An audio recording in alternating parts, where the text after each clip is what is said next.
Sorry, I messed it up. Had to reset it. I won't do that again. Let's just confirm. Hello, hello, hello.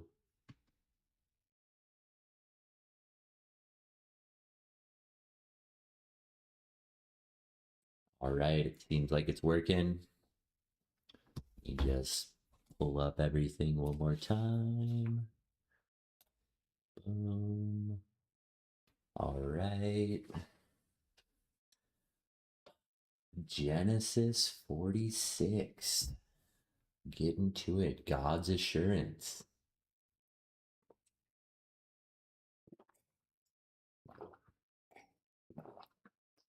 That'd be really cool if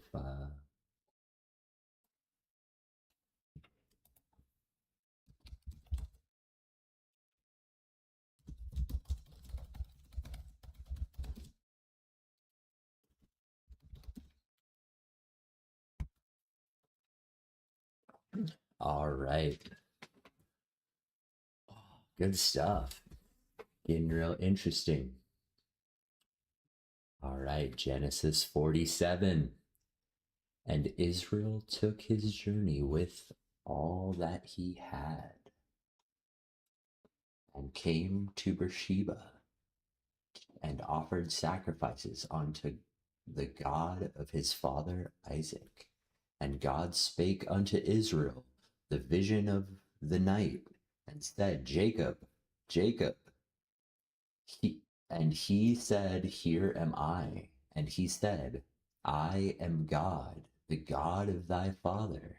Fear not, fear not to go down into Egypt, for I will make of thee a great nation.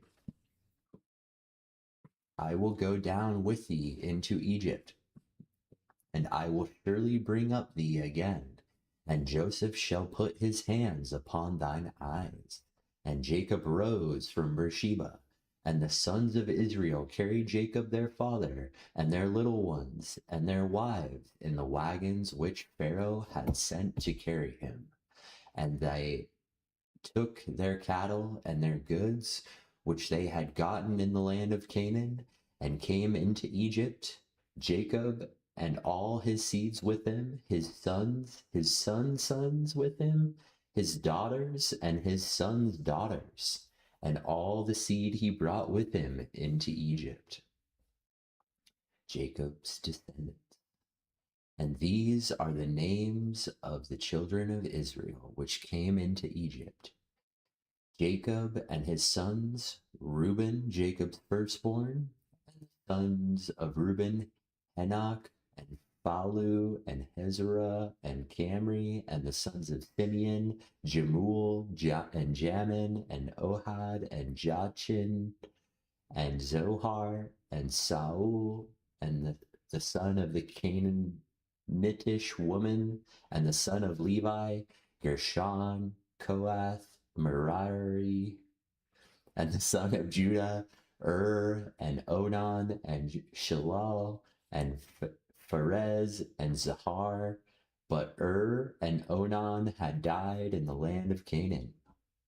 And the son of Pharez were Hezron, and Hasmul, and Hamul, and the sons of Issachar, Tola, and Phuzvah, and Job, and Cimarron, and the sons of Zebulon, Sered, and Elon, and Jehiel. These be the sons of Leah, which she bare unto Jacob in Padaram, with his daughter Dinah, and all the souls of his sons, his daughters were 33. And the sons of God, Ziphion, and Hagi, and Suni, and Esbon, and Eri, and Aradai, and Erli, and the sons of Asher, Jimnah, and Ishua, and Isi, and Berai, and Surai, their sister, and the sons of Berhai, Heber, and Malachi. These are the sons of Ziphath, whom Laban gave to Leah his daughter. And these she bare unto Jacob, even 16 souls. the son of Rachel, Jacob's wife, Joseph and Benjamin, and on to Joseph into the land of Egypt, where Manasseh and Ephraim, which Asenath, the daughter of Potipharah, priest of On, bare unto him. And the sons of Benjamin were Bilal, and Bitcher, and Ashbel, and Jerah, and Naaman, and Ehi, and Rosh, Muppim, and Huppim, and Ard. These are the sons of Rachel, which were born to Jacob. All the souls were 14, and the sons Dan, Hushim, and the sons Naphtali, and Zahil, and Guni, and Zer, and Shelim. These are the sons of Bilal, which Laban gave unto Rachel's daughter. And she bare unto Jacob all the souls were 7. And the souls came to Jacob into Egypt, which came out of his loins, besides Jacob's sons' wives. All the souls were 66. And the sons of Joseph, which were born in Egypt, were 2 souls. All the souls of the house of Jacob, which came into Egypt, were 70. And he sent to Judah before him unto Joseph, to direct his face unto Goshen. And they came into the land of Goshen, and Joseph made ready his chariot, and went up to meet Israel his father. To Goshen he presented himself unto him, and he fell on his neck, and wept on his neck a good while. And Israel said to Joseph, Now let me die, since I have seen thy face, because thou art yet alive. And Joseph said unto his brethren and unto his father's house, I will go up and shew Pharaoh, and say unto him, My brethren and my father's house, which were in the land of Canaan, are come unto me, and the men and the shepherds for their trade hath been to feed cattle. They have brought their flock and their herds, and all that they have, and shall come to pass when the Pharaoh shall call you, and shall say, What is your occupation? That ye shall say, Thy servant's trade hath been about cattle from our youth, even until now, but both and also our fathers, that ye may dwell in the land of Goshen, for every shepherd is an abomination unto Egyptians. Wow. Genesis 46 is the great political pivot point of the patriarchal narrative. For 3 generations, the primary command from the God of Abraham, Isaac, and Jacob was to remain inside the boundaries of the promised land of Canaan. Leaving Canaan was a historically linked to spiritual danger, compromise, and deception. Now, with the brutal multinational famine showing no signs of stopping, the aging patriarch Jacob, renamed Israel, must uproot his entire multi-generational family estate and cross the border into Egypt. This chapter tracks Jacob's deep psychological anxiety about leaving the land. A comforting midnight vision from God, a comprehensive census of the family tree, and a masterfully choreographed strategic reunion with Joseph. Jacob packs up his entire camp at Hebron and travels south to Beersheba, the southern border fortress of the Promised Land. Before he takes a single step into the foreign Egyptian desert, he stops and builds a sacrificial altar to the God of his father Isaac. Jacob has experienced an intense crisis of fear. He remembers that his grandfather Abraham went down to Egypt during a famine. It resulted in a human trafficking nightmare where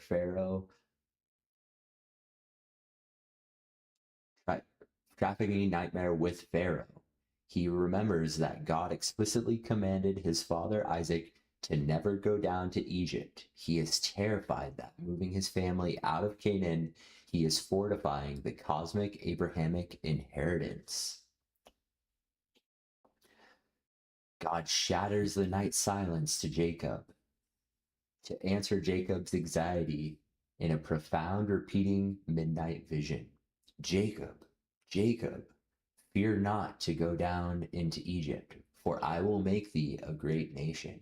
I will go down with thee into Egypt, and I will surely bring thee up again. God fundamentally changes the strategic plan. The promised land is no longer an immediate crucible where the nation will grow. Egypt will become the highly isolated, high pressure iron furnace womb where the small family of 70 nomads will expand over 400 years into a nation of millions. With his anxieties calmed, by the divine guarantee, with his anxiety calmed by the divine guarantee, Jacob climbs into the royal high-end Egyptian wagons that Pharaoh sent to transport him. The sons of Israel mobilize the entire estate. They load up their children, their wives, their household belongings, and the massive herds of cattle and sheep they had accumulated across Canaan. They cross the border into Egypt as an intact, independent, nomadic superpower entity. The narrator halts the fast-paced travelogue to drop a highly precise historical genealogical list detailing every single biological descendant of Jacob who entered Egypt. The list is meticulously organized by 4 mothers of the tribes. The text wraps up the census in verse 27 with a monumental symbolic final number. All the souls of the house of Jacob, which came into Egypt, were 70. The cosmic meaning of 70, in ancient biblical thought dating back to the table nations in Genesis 10, 70 was the exact number of the original nations of the earth. By nothing that Israel entered Egypt with the exact 70 souls, the author is making a profound theological point that this tiny, fragile family contains the entire microcosm of the world. They are the seed that which will eventually bring redemption to all nations. As the caravan nears the delta country of the northeast Egypt, Jacob sends his premier leader, Judah, riding ahead to guide them into the region of Goshen. Judah acts as the advance scout to coordinate the arrival with Joseph. The moment Joseph gets word that his father's wagon has crossed into Goshen, he jumps into action. He hitches up his official royal chariot and races out to meet his father. 22 years after his brothers stripped his multicolored tunic and threw him into a pit, Joseph steps off his chariot and stands face to face with his old father. Joseph throws his arms around Jacob's neck and falls on his neck, weeping openly for a good while. The deep trauma of years in the dungeon and the decades of family separation are completely washed away. The old blind patriarch Jacob clutches his favorite son and signs a beautiful line of ultimate peace and closure. Now let me die, since I have seen thy face, because thou art yet alive. The chapter closes with Joseph instantly shifting an emotional son back into the hyper-shrewd Egyptian political strategist. He tells his family that he's going to report their arrival directly to Pharaoh. He instructs his brother to memorize a specific corporate script when Pharaoh interviews them about their professions. They must look the king in the eyes and declare, "Thy servant's trade thy hath been about cattle, from our youth even till now, that ye may dwell in the land of Goshen, for every shepherd is an abomination unto the Egyptians." Why would Joseph explicitly instruct his family to emphasize a profession that the local Egyptian culture despised? Because Joseph understood the massive danger of cultural assimilation. If the Hebrews settled inside the major municipal capital of Egypt, like the Memphis or the Thebes, they would be rapidly absorbed into a local pagan society through intermarriage, idol worship, and Egyptian career tracks. By emphasizing that they were strictly shepherds, Joseph guaranteed that the Pharaoh would isolate them out into the rural, hyper-fertile borderlands of Goshen. This kept the covenant family completely separated from the contamination of Egyptian paganism, ensuring that they would grow safely into a distinct sovereign nation, ready for the great exodus that would follow centuries later. That's interesting. I wonder where modern day Goshen is.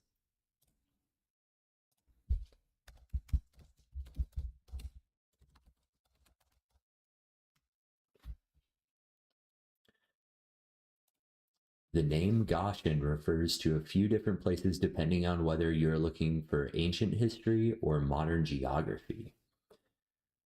If you're asking about the famous fertile territory in the Hebrew Bible where Pharaoh allowed the Israelites to settle during the time of Joseph, its modern day equivalent is located in northeastern Egypt. Historians and archaeologists generally identify this area with the Wadi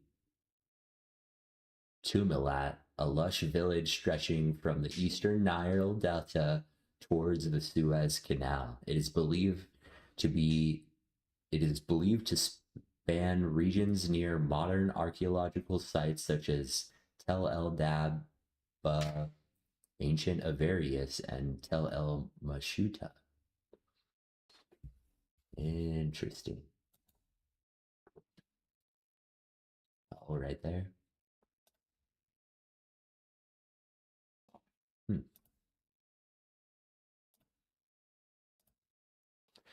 All right.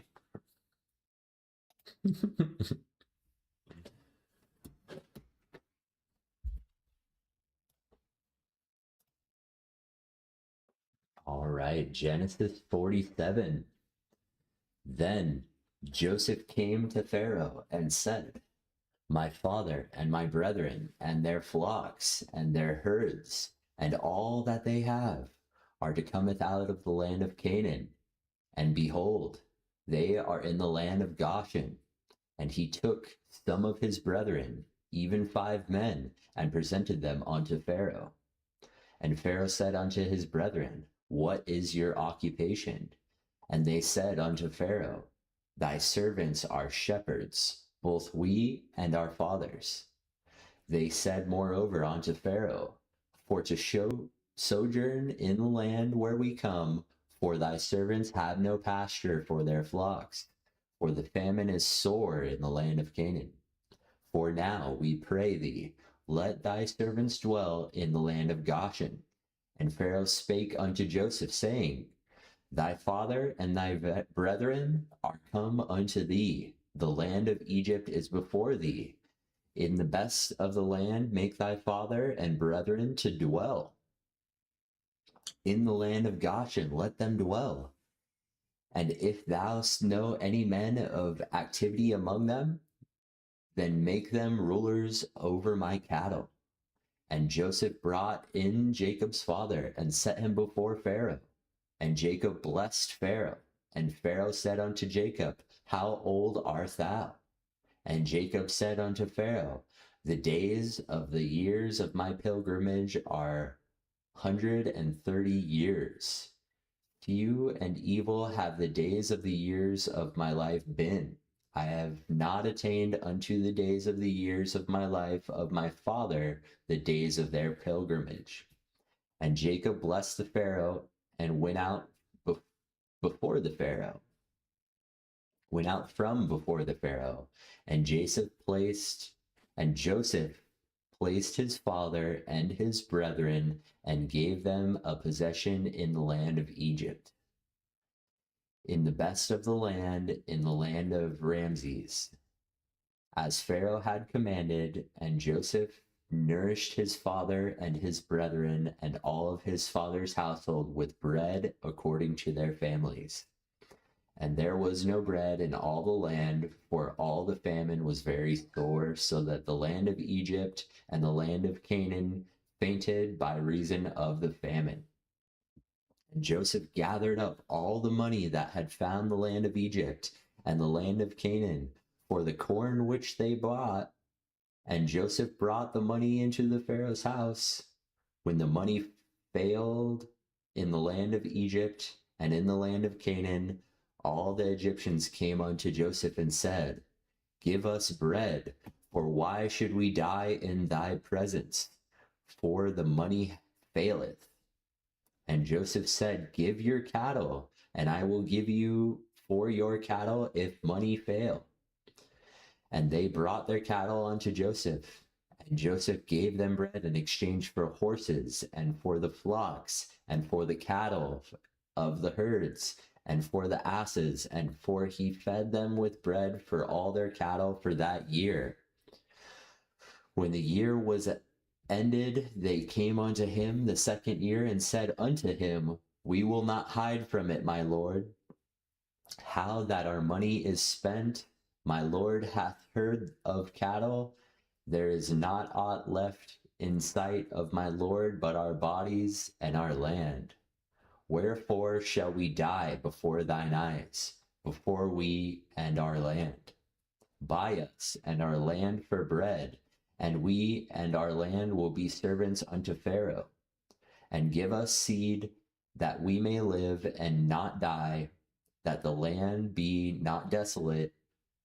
And Pharaoh bought all the land of Egypt for Pharaoh. And Joseph bought all the land of Egypt for Pharaoh. For the Egyptians sold every man in his field, because the famine prevailed over him. So the land became Pharaoh's.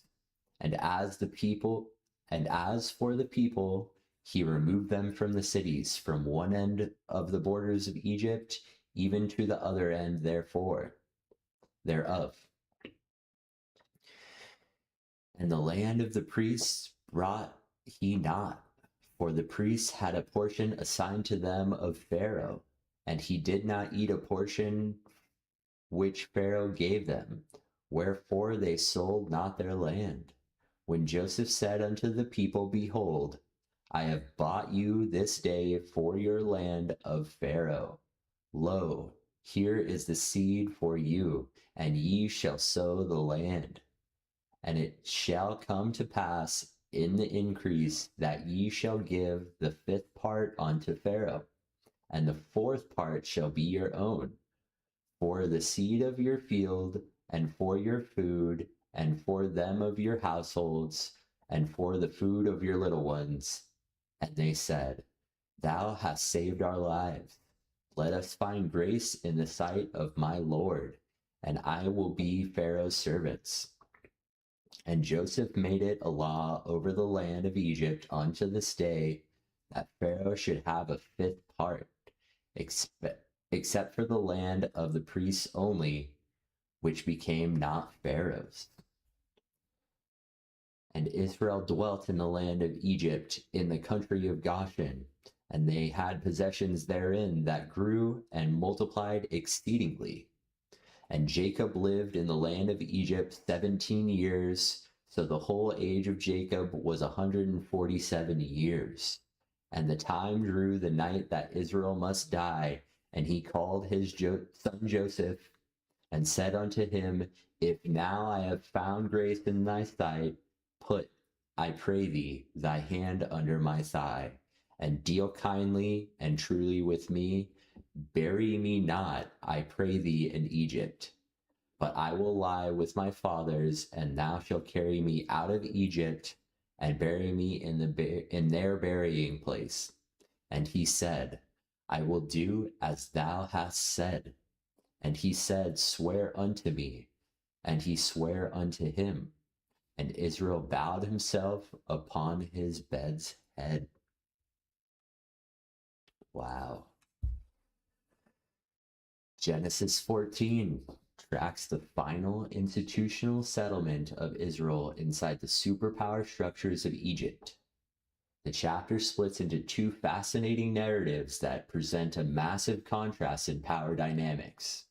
In the first half, we see a frail, 130-year-old nomadic patriarch Jacob standing face to face with the divine monarch of Egypt, flipping traditional hierarchy upside down. In the second half, we see Joseph execute a ruthless, total corporate takeover of Egyptian economy on behalf of the crown, transforming the free populace into a centralized feudal state to survive the famine. Joseph executes his strategic shepherd plan from chapter 46 perfectly. He takes 5 of his oldest brothers and presents them before the throne. Excuse me.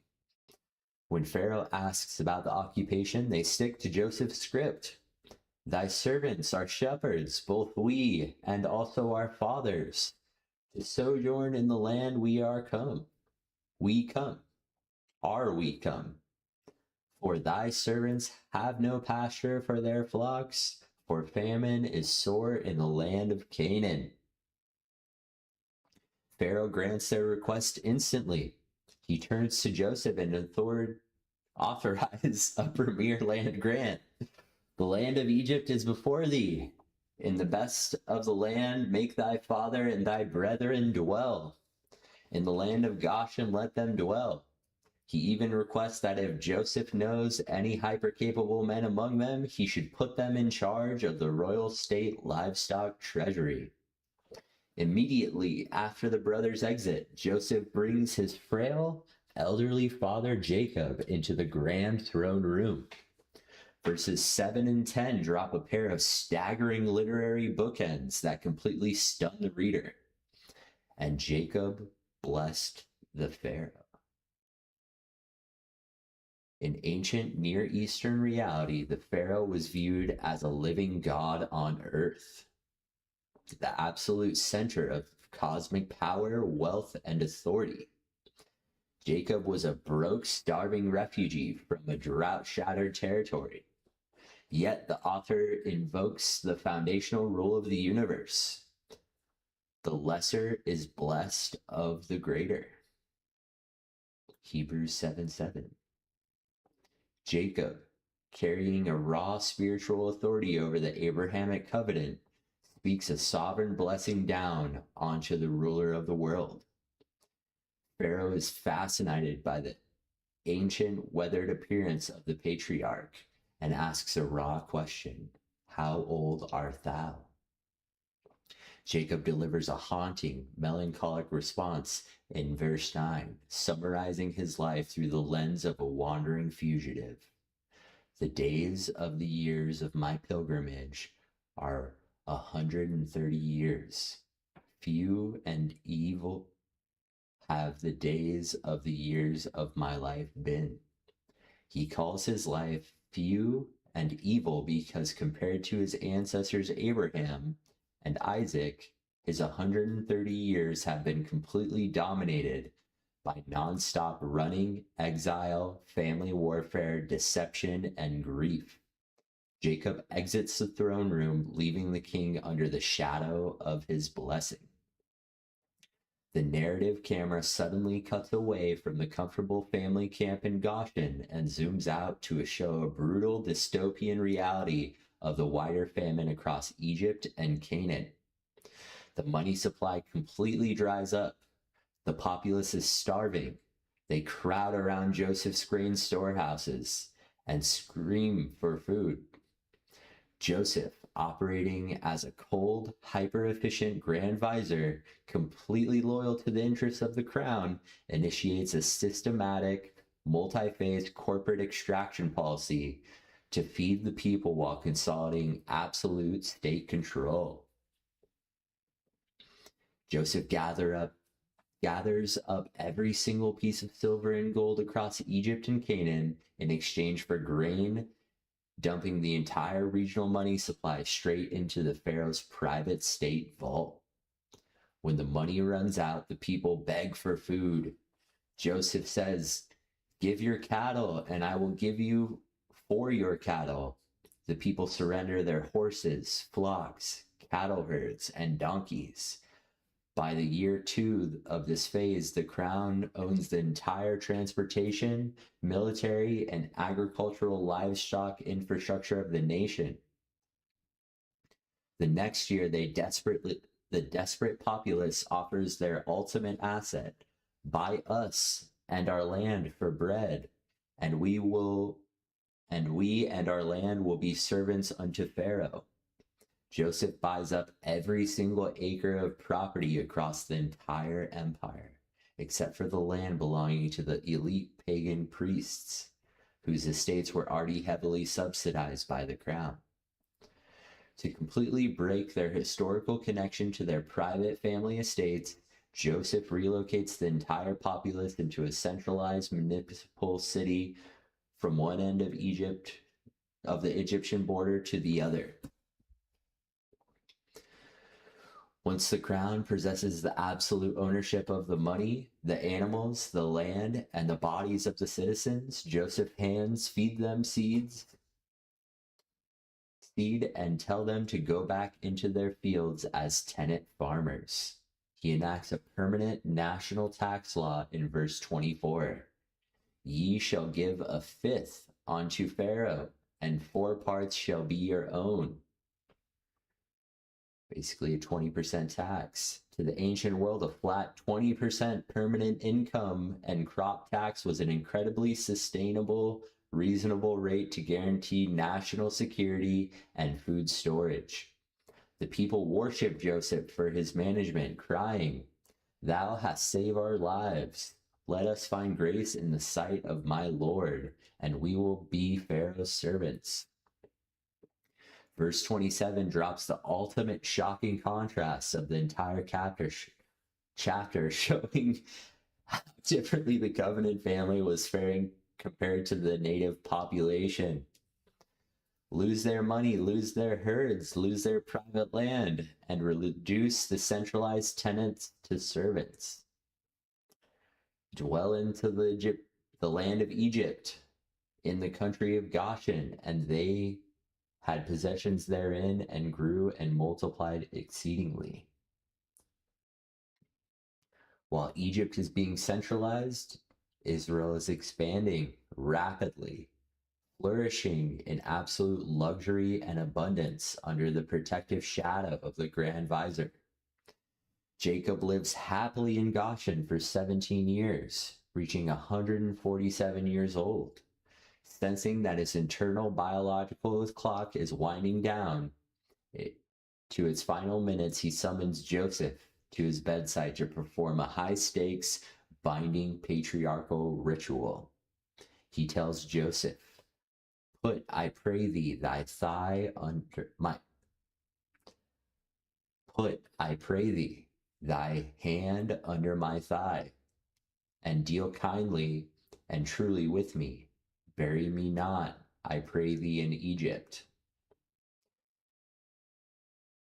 In the patriarchal world, placing a hand under a person's thigh near the source of procreation was the most sacred, solemn oath a man could swear. It bound the swearer to a future lineage and covenant promise with God. Jacob makes Joseph swear an absolute vow that the moment he takes his last breath, Joseph will transport his bones completely out of the high-end empire of Egypt and bury him back in the rugged, rock-hewn cave of Machpelah in Canaan alongside Abraham, Sarah, Isaac, Rebekah, and Leah. Jacob refused to let his final resting place be anchored to a foreign superpower empire. He belongs to the promised land. Joseph swears the oath, and the old king bows himself in worship upon his bed head.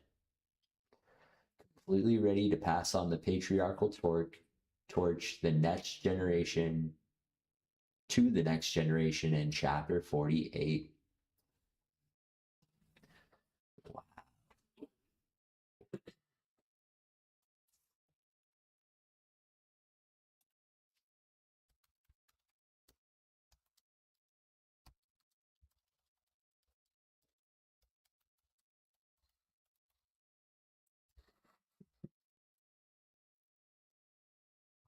right. I'm enjoying these little graphics on the side. Get a little bit of water.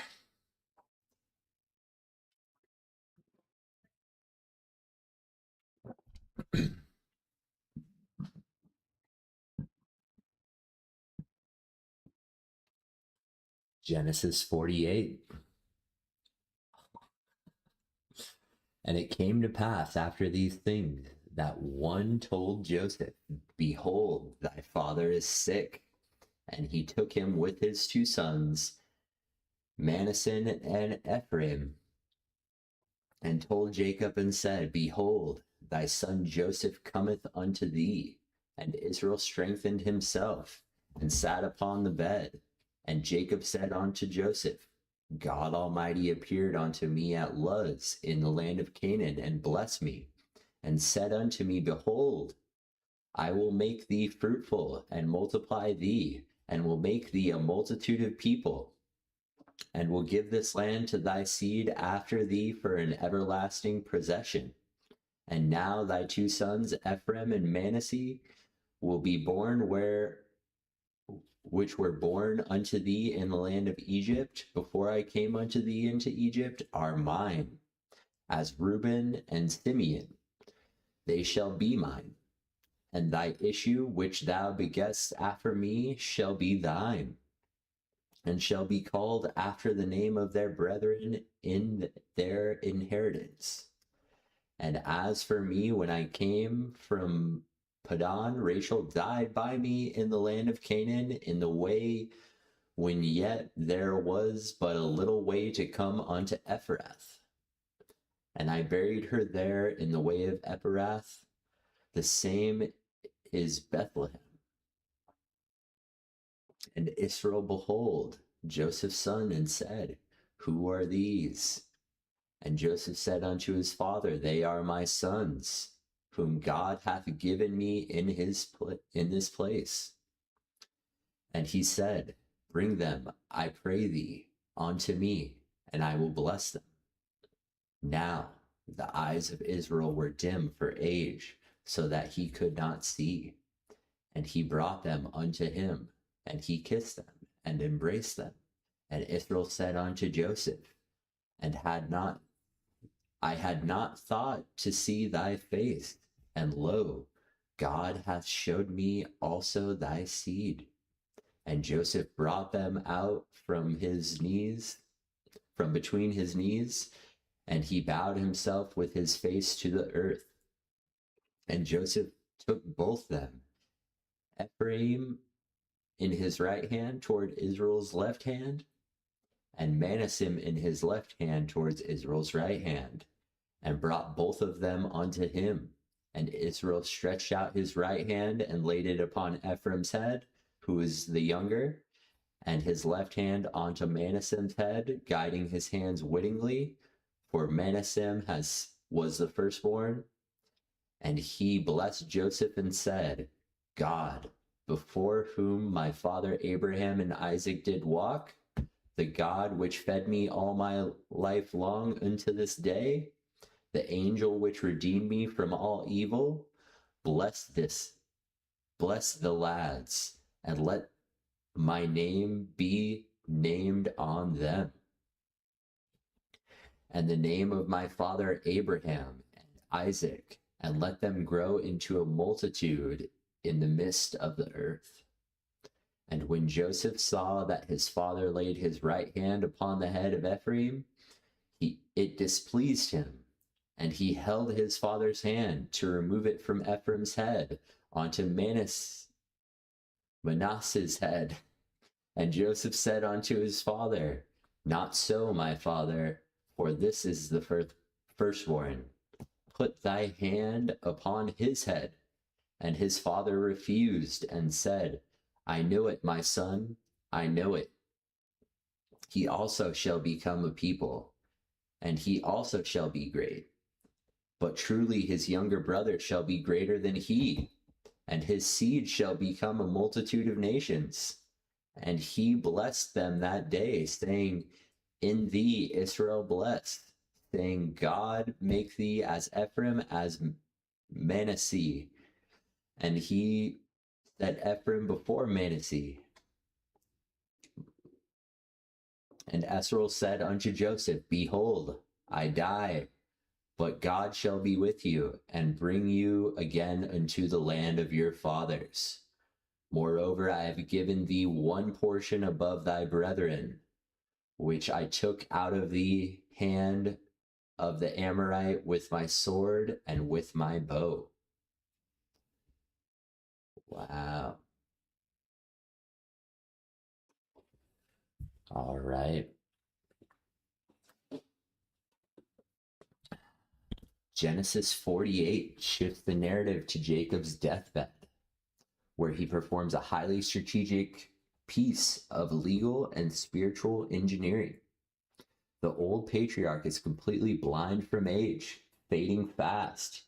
He is preparing to pass the mantle of the Abrahamic covenant to the next generation. When Joseph finds out his father is failing, he grabs his two half-Egyptian sons, Manasseh and Ephraim, and rushes to the bedside. What follows in his extraordinarily legal adoption,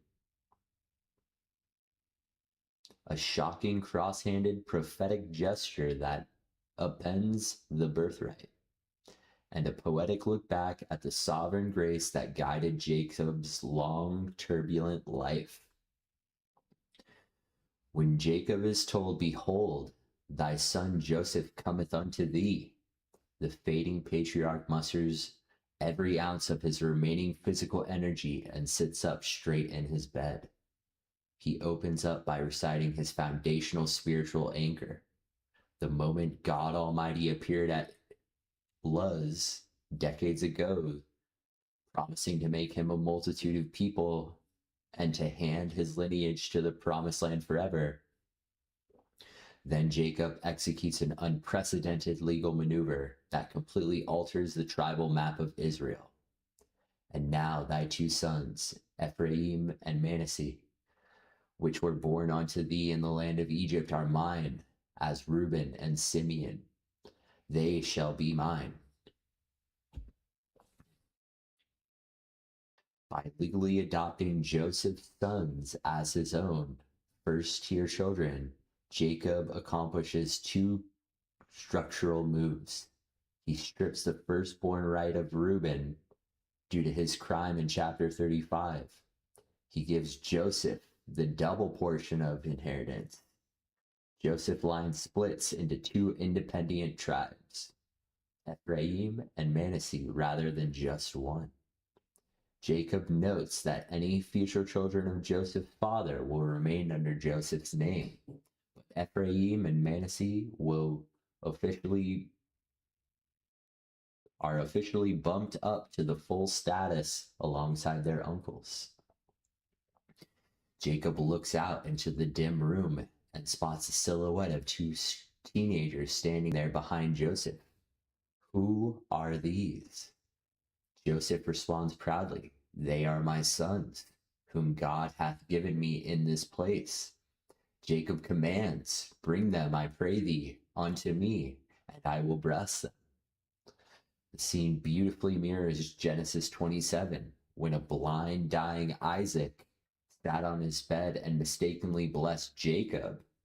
But while Isaac was completely deceived by disguises and animal skins, Jacob is operating with absolute supernatural prophetic clarity. He kisses the boys, throws his arms around them, and looks up at Joseph with tears in his eyes. I had not thought to thy face, and lo, God hath sowed me also thy seed. Joseph orchestrates the boys into a perfect traditional physical arrangement to receive the patriarchal blessing. He places the firstborn Manasseh on his left, so he aligns with Jacob's right hand, the hand of primary power, authority, and status. He places the younger Ephraim on his right to align with Jacob's left hand. But the moment Joseph steps forward, Jacob does something completely shocking.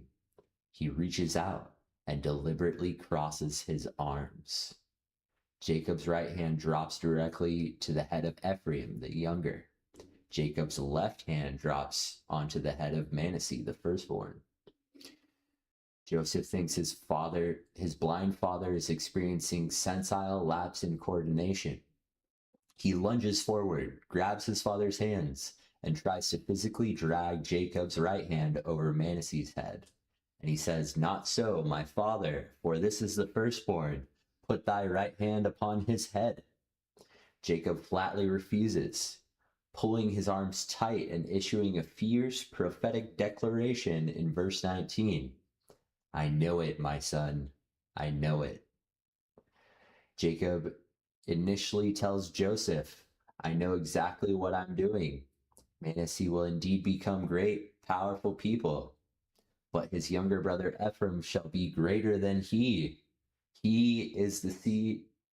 He and his seed shall become a multitude of nations." By choosing the younger over the older, Jacob writes the final definitive chapter on a massive recurring theme that dominates the entire book of Genesis. God's sovereign grace operates completely independent of human tradition, cultural expectation, or birth order. God chose Abel over Cain. God chose Isaac over Ishmael. God chose Jacob over Esau. God chose Joseph over his 10 older brothers. Now God chose Ephraim over Manasseh. As his hand rests on the heads of the boys, Jacob breathes out a beautifully poetic threefold blessing that summarizes his relationship with the divine. God, before whom my father Abraham and Isaac did walk, the God which fed me all my life long unto this day, the angel which redeemed me from all evil, bless the lads. Think about how deeply his perspective has shifted. In chapter 47, he looked at Pharaoh and called his life few and evil.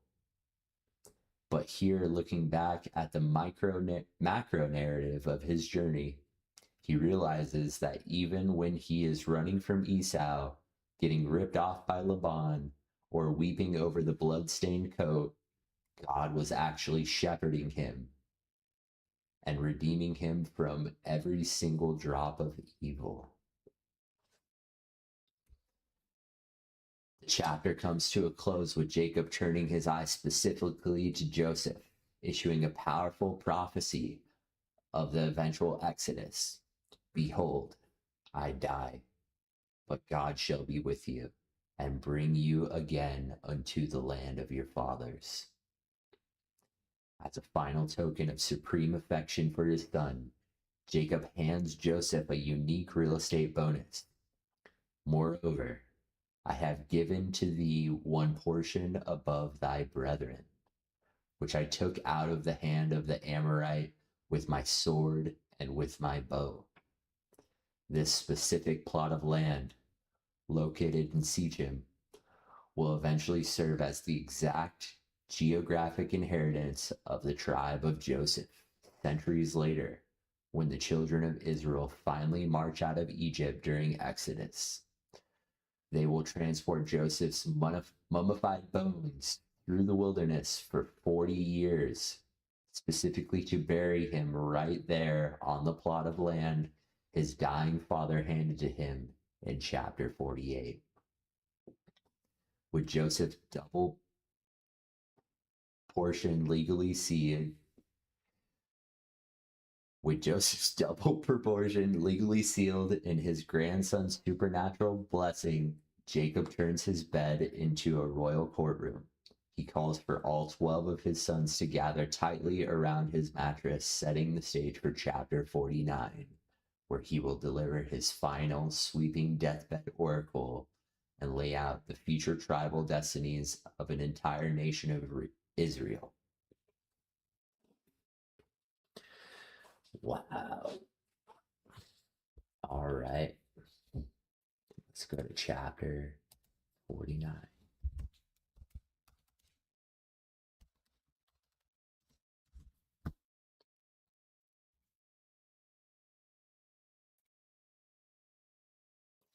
Genesis 49. Jacob's blessing. And Jacob called unto his sons and said, Gather yourselves together, that I may tell you that which shall befall you in the last days. Gather yourselves together, and hear, ye sons of Jacob, and hearken unto Israel your father. Reuben, thou art my firstborn, my mighty, the beginning of my strength, the excellency of dignity, and the excellency of power, unstable as water. Thou shalt not excel, because thou wentest up to thy father's bed, then defiles it thou it. He went up to my couch. Simeon and Levi are brethren, instruments of cruelty in their habitations. O my soul, come not thou into their secret, unto their assembly, mine honor, be not thou united. For in their anger they slew a man, and in their self-will they dig down a wall. Cursed be their anger, for it was fierce, and their wrath, for it was cruel. I will divide them in Jacob, and scatter them from Israel. Judah, thou art he whom thy brethren shall praise. Thy hand shall be in thy neck of thine enemies. Thy father's children shall bow down before thee. Judah is a lion, whelp. From the prey, my son, thou art gone up. He stood down, he crouched as a lion, and as an old lion, who shall rouse him up? The scepter shall now depart from Judah, nor a lawgiver from between his feet, until Shiloh come, and unto him shall the gathering of people be, binding his fowl unto the vine, and his ass colt until the choice vine. He washed his garments in wine, and his clothes in the blood of grapes. His eyes shall be red with wine, and his teeth white with milk. Zebulun shall dwell in the heavens of the sea, and he shall be for an heaven of ships, and his borders shall be on Zidon. Issachar is a strong ass, coughing down between two burdens. And he saw that the rest was good, and the land that it was pleasant, and bowed his shoulder to bear, and become a servant unto tribute. Dan shall judge his people as one of the tribes of Israel. Dan shall be a serpent by the way, an adder in the path, that biteth the horse heels, so that his rider shall fall backward. I have waited for thy salvation, O Lord. God, a troop shall overcome him, but he shall overcome at the last. Out of Asher his bread shall be fat, and he shall yield royal dainties. Naphtali is a hind let loose. He giveth godly words. Joseph is a fruit bought, even a fruitful bought by well, whose branches run over the wall. Archers have sorely grieved him, and shot at him, and hated him, but his bow abode in strength, and the arms of his hands were made strong by the hands of the mighty God of Jacob. From thence is the shepherd, the stones of Israel, even by the God of thy father, who shall help thee, and by the Almighty, who shall bless thee with blessings of heaven above, the blessings of the deep that lieth under, blessings of the beast and of the womb, the blessings of thy father, have prevailed above the blessings of my progenitors. Unto the utmost bound of the everlasting hills they shall be on the head of Joseph, and the crown of the head of him that was separate from his brethren. Benjamin shall raven as a wolf. In the morning he shall devour the prey, and the night he shall divide the spoil. All these are the 12 tribes of Israel, and this is it that their father spake unto them and blessed them. Every one according to his blessing he blessed them, and he charged them, and said unto them, I am to be gathered unto my people.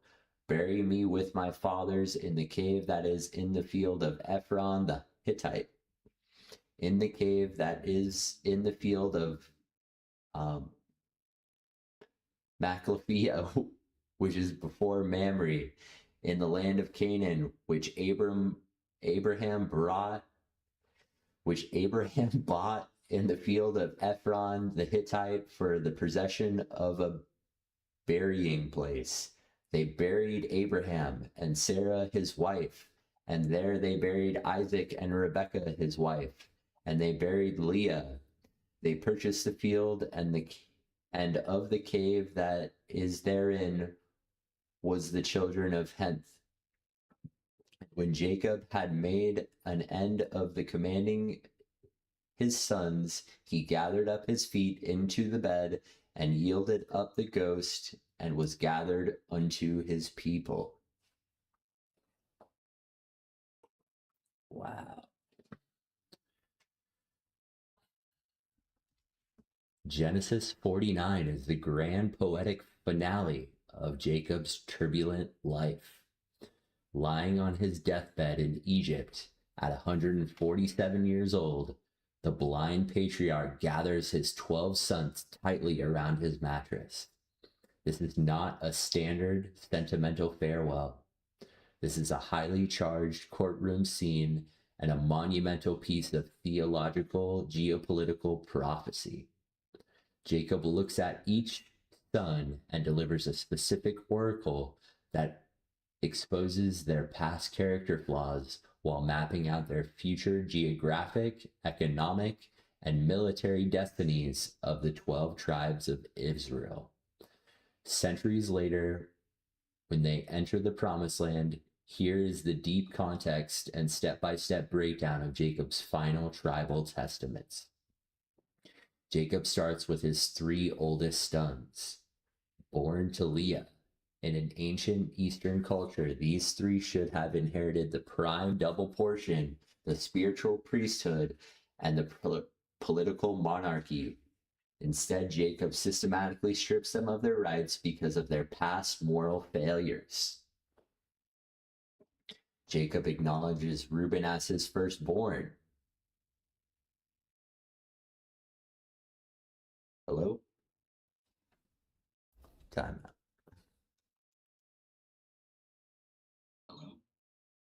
Hello, hello?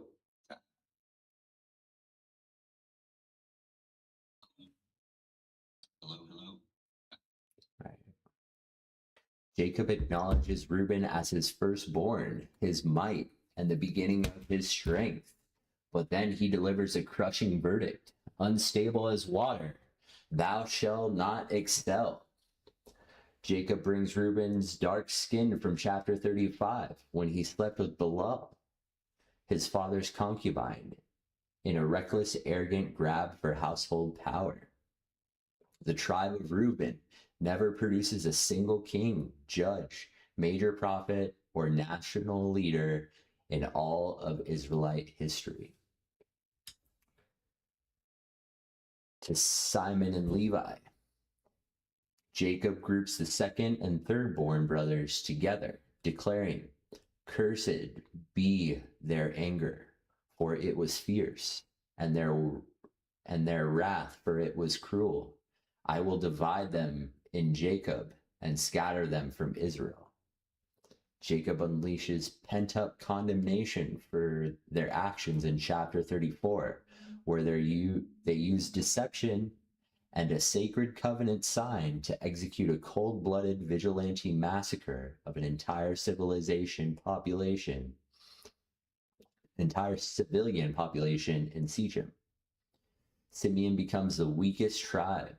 He eventually getting completely swallowed up inside the geographic boundaries of Judah. Levi undergoes a beautiful redemptive twist because they stand up for God's holiness during the golden calf crisis. Their scattering becomes a blessing. They are given no private tribal landmass. Instead, they are scattered across the 48 specific ministering cities to serve as the national priesthood of Yahweh.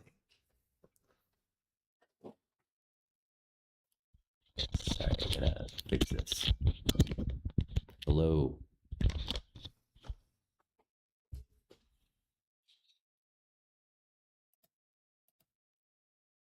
Hello, hello.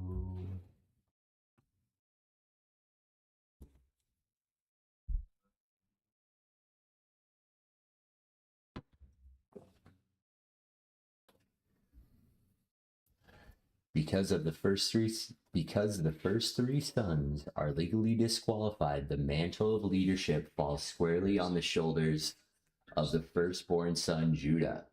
This is the longest and most historically explosive oracle in the chapter.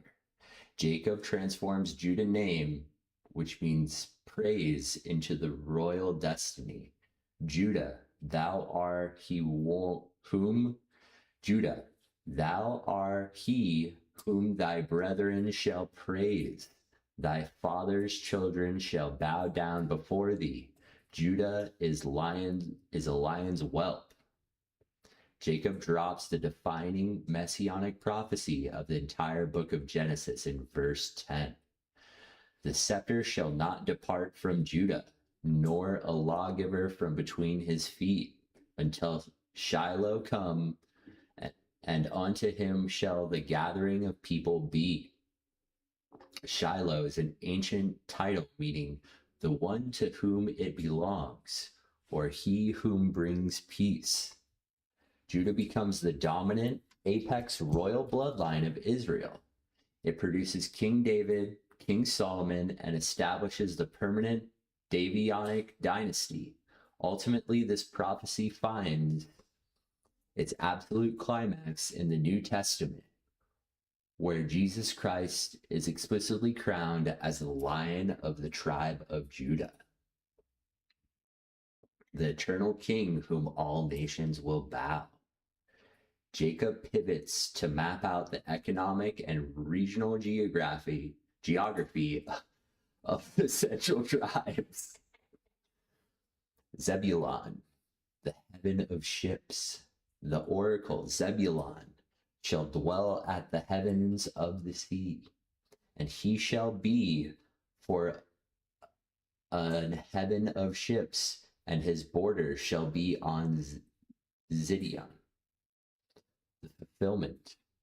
Centuries later, when Joshua divides the land, Zebulun's land is a prime northern territory wedged between the Sea of Galilee and the Mediterranean, acting as a major commercial transit corridor for international maritime trade.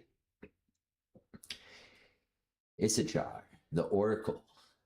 Jacob calls Issachar strong ass crouching down between two burdens. He notes that Issachar saw that the land was pleasant, so he bowed his shoulders to bear it, and he became a servant unto the tribe. Issachar inherits the hyper-fertile Jezreel Valley because the soil was so insanely rich, the tribe chose to focus entirely on agrarian production, often paying heavy taxes and tribute to regional powers just to keep their peaceful farming lifestyle undisturbed. Dan, the serpent of the way. Dan shall judge his people. Dan shall be a serpent by the way, an adder in the path, that biteth the horse's heel, so that his rider shall fall backward. Dan produces one of the most famous unconventional judges in history. Samson, who used guerrilla-style ambush tactics to suddenly strike rather than standard military field tactics to single-handedly dismantle the Philistine Empire. Jacob quickly blesses the sons born unto the handmaids Bilhah and Zippath, focusing on their geographic survival. A troop shall overcome him, but shall overcome at last. Gad settles into the eastern side of the Jordan River, an intense frontier territory exposed to non-stop violent raids of Amorite and Moabite nomadic armies. The Gadites grow into fiercely elite, highly disciplined frontier commandos capable of repelling any invasion. Out of Asher his bread shall be fat, and he shall yield royal dainties. Asher inherits the lush Mediterranean coastal lowlands, modern-day northern Israel, Lebanon, a territory overflowing with olive groves and orchards that export luxurious oils and gourmet fruits directly to foreign royal courts.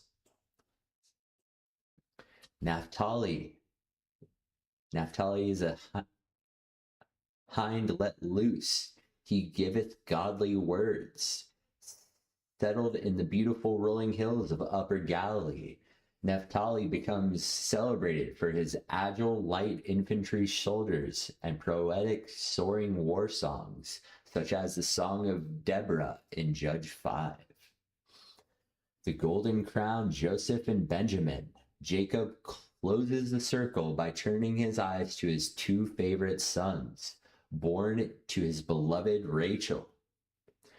Jacob pours a mountain of poetic praise onto Joseph, calling him a fruitful bot by a well, whose branches overrun the wall. He acknowledges that the archers bitterly attacked him and shot him, recalling his brother's betrayal and Pothar's wife, but notes that Joseph's bow remained strong because his arms were strengthened by the mighty God of Jacob. Joseph receives the ultimate double portion of blessings of the deep, the earth, and the womb. His two sons, Ephraim and Manasseh, expand into massive dominant powerhouse tribes that occupy the vast center of the promised land, with Ephraim eventually becoming so powerful that his name is used interchangeably for the entire northern kingdom of Israel. To Benjamin, the ravenous wolf. Benjamin shall raven as a wolf.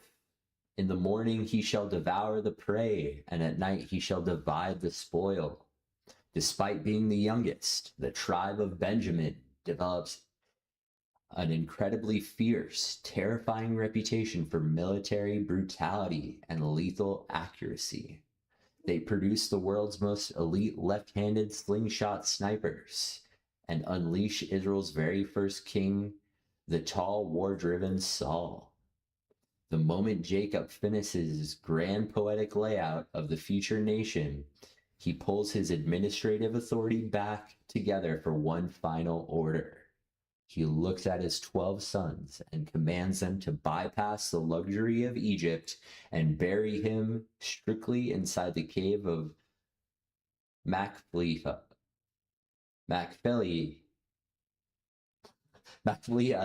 in Hebron alongside Abraham, Sarah, Isaac, Rebekah, and Leah. Verses 33 record the peaceful, majestic closing of the great patriarch's era. And when Jacob had made an end of commanding his sons, he gathered up his feet into the bed and yielded up the ghost and was gathered unto his people.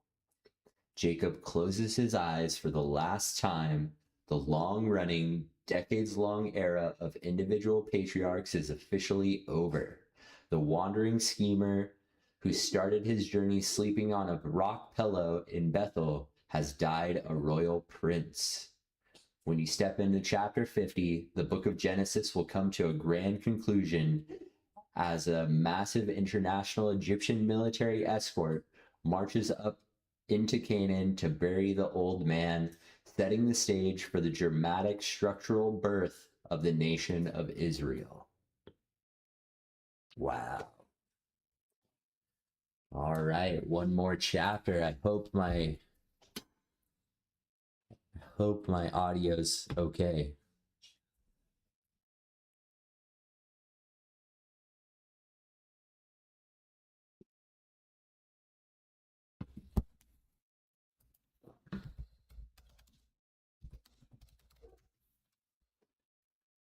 All right.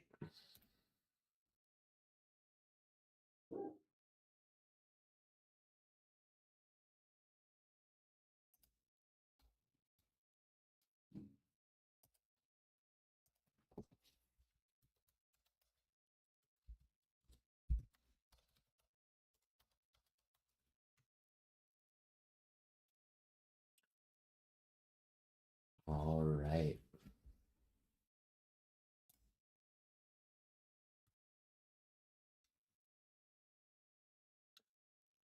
All right, Genesis 50.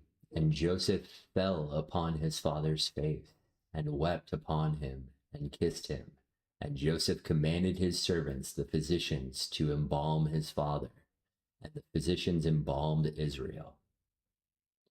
And 40 days were fulfilled for him, for so are fulfilled the days of those which are embalmed. And the Egyptians mourned him for 70 days. And when the days of his mourning were past, Joseph spake unto the house of the Pharaoh, saying, If now I have found grace in your eyes, speak, I pray you, in the ears of the Pharaoh, saying, My father made me swear, saying, Lo, I die in my grave which I have digged for me in the land of Canaan. Where shalt thou bury me? Now therefore let me go up, I pray thee, and bury my father, and I will come again.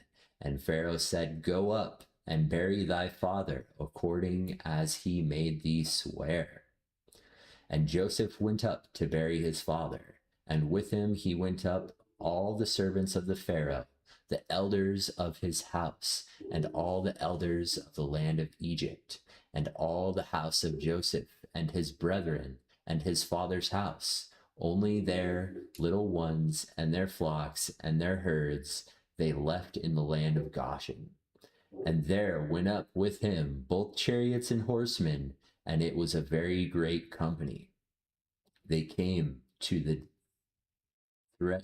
threshing floors of Atad, which is beyond Jordan, and there they mourned with a great and very sore lamentation. And he made mourning for his father 7 days. And when the inhabitants of the land, the Canaanites, saw the morning flood of Atad, they said, This is a grievous mourning to the Egyptians. Wherefore the name of it was called Abel Mizraim, which is beyond Jordan. And his sons did unto him according to as he commanded them. For his sons carried him into the land of Canaan, and buried him in the cave of the field of Machpelah. And Abraham bought with the field for a possession of a burying place of Ephron the Hittite before Mamre. And Joseph returned into Egypt, he and his brethren, and all that went up with him to bury his father after he had buried his father.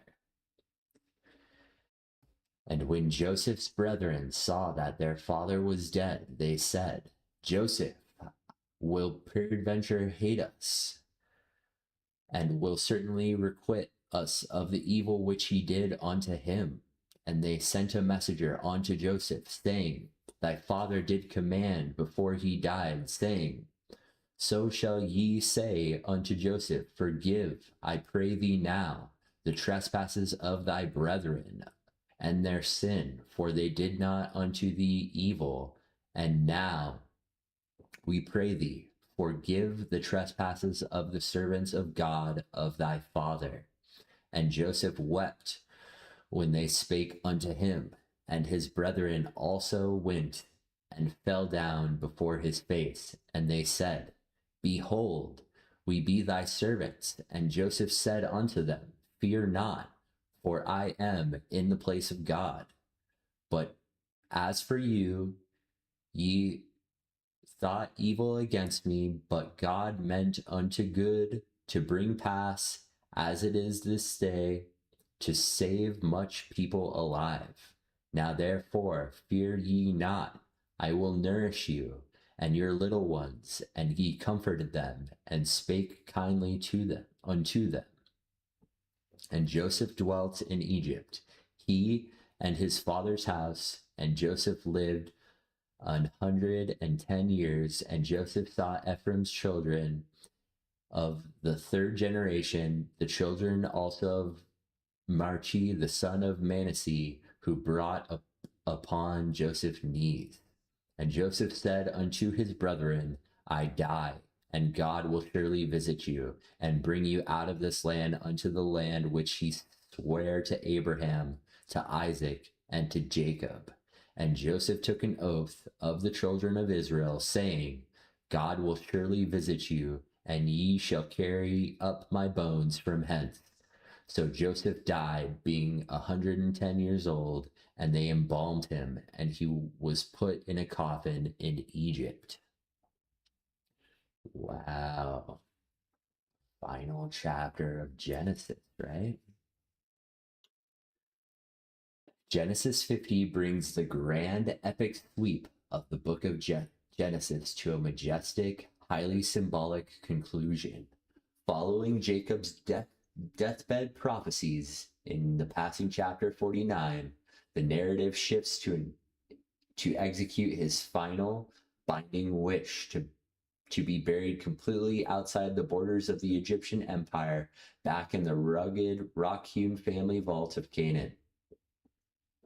This final chapter handles 3 monumental closures: a lavish state-sponsored international funeral, a tense final confrontation where brothers fear a retaliatory execution by Joseph, and the quiet death of Joseph himself, setting a massive literary bridge that connects a family-oriented narrative of Genesis straight into the national slavery epic of Exodus. The moment Jacob breathes his last breath, Joseph collapses onto his father's body, weeping over his face and kissing him. Joseph instantly utilizes his supreme political power to honor his father, according to the elite team of royal state physicians, to embalm Jacob. In ancient Egypt, mummification was sacred, highly expensive ritual strictly reserved for pharaohs, high priests, and elite royals to preserve their bodies for the afterlife. After subjecting a rugged Hebrew nomad like Jacob to this 40-day process, Joseph was broadcasting his father's immense adoptive royal status to the entire empire. The text notes that the entire superpower nation of Egypt went into a state of official national mourning for 70 days, just 2 days short of the formal mourning period historically reserved for a sitting pharaoh. Once the mourning period concludes, Joseph secures direct permission from Pharaoh to honor the sacred thigh oath he swore to his father in chapter 47. What follows is the largest, most visually striking international funeral procession in ancient history. Joseph mobilizes a massive convoy to march over 200 miles from Egypt up into the mountains of Canaan. All of Jacob's sons, servants, and the entire house of Joseph, the elite elders of the Pharaoh palace, and all the top-tier magistrates and governors of the land of Egypt, a massive heavily armed security detail consisting of both state chariots and horsemen, make for a very great company. When this massive, thundering military column arrives at the threshing floor of Atad, just east of the Jordan River, Joseph halts the caravan and unleashes a fierce, agonizing 7-day public lamentation. The local Canaanite populations look at the elite Egyptian armor, the weeping royals, and the sheer scale of the mourning, renaming the entire region Abel Mizraim, which translates directly to the mourning of the Egyptians. The sons carry the mummified body of Jacob into the cave of Malekith at Hebron, laying him to rest alongside Abraham, Sarah, Isaac, Rebekah, and Leah. The covenant seed remains anchored to the promised land. The moment the funeral details are finished and the family returns down to Egypt, a wave of pure panic slams back into the tents of the older brothers. They look around and realize their father is officially gone. For 17 years, Jacob's physical presence acted as a massive protective shield. Now their brothers terrify themselves with a dark psychological theory. Joseph will peradventure hate us, and will certainly requite us of us all the evil which we did unto him. They assume that Joseph's decades of kindness and free grocery provisions were just a calculated long con performance to keep his dying father happy. They forge a desperate message and send it to Joseph, fabricating a deathbed command from Jacob. Forgive, I pray thee, the trespasses of thy brethren and their sin, for they did thee evil. Forgive the trespasses of the servants of God of thy father. The older brothers march back into Joseph's throne room, fall flat on their faces before him, and echo their old Dothan fears one last time. Behold, we be thy servants. When Joseph hears their message and sees his tough older brothers weeping in terror at his feet, Joseph breaks down and weeps openly once again. He is deeply broken that after decades of protection, love, and grace, his brothers still do not trust the integrity of his heart. Joseph steps down from the daisies. He lifts them up out of the dirt and delivers the ultimate defining theological thesis statement for the entire 50 chapter book of Genesis. Fear not, for I am in the place of God. But for you, ye thought evil against me. But God meant it unto good, to bring to pass, as it is this day, to save much people alive. Joseph lays down the ultimate law of divine sovereignty over human malice. You engineered a plot for evil, but God intercepted your evil and re-engineered it into a mechanism for global salvation. Joseph promises to continue to personally feed, protect, and cherish them and their children, speaking comfort straight into their hearts. Joseph lives out the rest of his life peacefully in Egypt, reaching 110 years old, the absolute ideal lifespan representing a life of supreme wisdom, honor, and divine blessing in ancient Egyptian culture. He lives long enough to see his great-grandchildren playing on his knees, and his own death approaches. As his own death approaches, Joseph gathers his brothers and descendants around his bedside and delivers his final prophetic legacy. He echoes the exact same covenant his father Jacob left him. I die, and God will surely visit you and bring you out of this land unto the land which he sware Abraham, to Isaac, and to Jacob. Joseph makes the children of Israel take a binding national oath. God will surely visit you, and ye shall carry up my bones from hence. Unlike his father, Joseph doesn't demand an immediate funeral procession back to Canaan. He knows his family is going to remain in Egypt for a very long time. He wants his body to remain in Egypt as a silent, physical monument of hope. The book of Genesis closes with a striking cliffhanger, visual in verse 26. So Joseph died, being 110 years old. They embalmed him, and he was put in a coffin in Egypt. Marking literary closure, in chapter 1, Genesis opens. In the beginning, God created the heavens and the earth, life, light, and order. In chapter 50, Genesis closes. A silent, mummified Hebrew coffin sitting inside a dark shadow of an Egyptian vault. That dark coffin serves as a powerful, silent prophecy. For the next 4 centuries, every single generation of Israelites walking through the streets of Egypt would look at that box and remember, we do not belong to this empire. This is temporary. God is going to visit us, spill the sea, shatter our chains, and carry that coffin back home.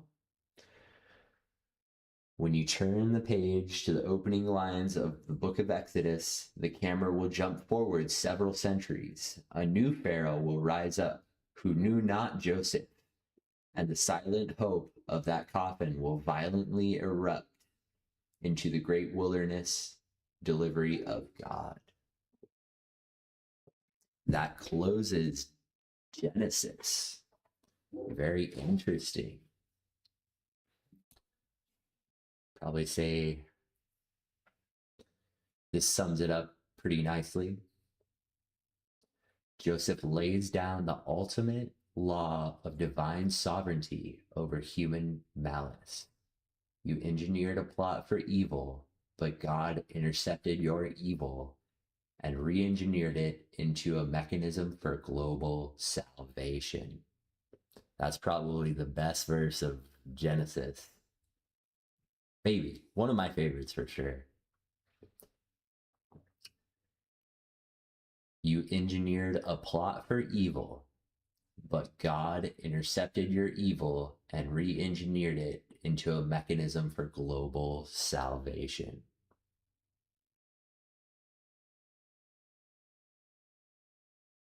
I'm gonna just end it right there.